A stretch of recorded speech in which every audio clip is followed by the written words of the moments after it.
12 நாள் போர். இதுதான் ஈரான் இஸ்ரேலுக்கு இடையில நடந்த மிகப்பெரிய வாருக்கு ட்ரம்ப் வச்ச பெயர். சரித்திரத்தில் இல்லாத அளவுக்கு ரொம்ப இன்டென்ஸா இருந்தது இந்த 12 நாளும். உலக போர் வருங்கிற அளவுக்கு போச்சு. இப்போதைக்கு ஒரு நிலைத்தன்மை இல்லாத சீஸ்ஃபயருக்கு வந்திருக்கு. எப்ப வேணாலும் வார் மறுபடியும் தொடரலாம். இருந்தாலும் ஒரு கேள்வி எல்லார் மனசுலயும் இருக்கு, யார் ஜெயிச்சது? உண்மையை சொல்லணும்னா யாருமே ஜெயிக்கல. ஆனா எல்லா நாடுகளும் தான் ஜெயிச்சதா சொல்லி பரப்புரைகளை நடத்துறாங்க. இஸ்ரேல் நினைச்ச மாதிரி ஈரானோட நியூக்ளியர் வெப்பன் ப்ரோக்ராம் நின்னுச்சா? இல்ல. ஈரான்ல இருந்து யாருமே நிறுத்தினதா கன்ஃபார்ம் பண்ணல. அவங்களோட நியூக்ளியர் சைட்டுக்கு எந்த அளவுக்கு பாதிப்பு வந்ததுன்னு யாரும் கன்ஃபார்ம் பண்ணல. இருந்தாலும் இஸ்ரேல் வார அவங்க தான் ஜெயிச்சதா சொல்றாங்க.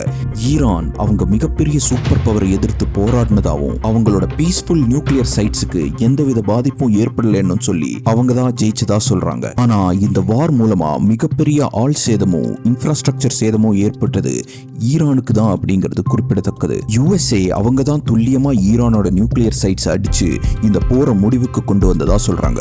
இப்போ வரைக்கும் எந்த அளவுக்கு சேதம் ஏற்பட்டிருக்குன்னு ஈரான் அங்க இருக்கிற எல்லா பொருட்களையும் இந்த தாக்குதலுக்கு முன்னாடியே காலி பண்ணிட்டாங்கன்னு சொல்றாங்களே, அது உண்மையானோ இதுவரைக்கும் கன்ஃபார்ம் பண்ணல. ஆக மொத்தத்துல இந்த போர்ல சண்டை போட்ட நாடுகள் யாருமே ஜெயிக்கவும் இல்லை, தோக்கவும் இல்லை.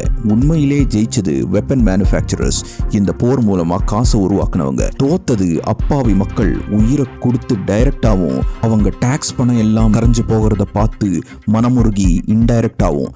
ஏற்கனவே சொன்னது மாதிரி போர் இன்னும் முடிஞ்ச மாதிரி தெரியல.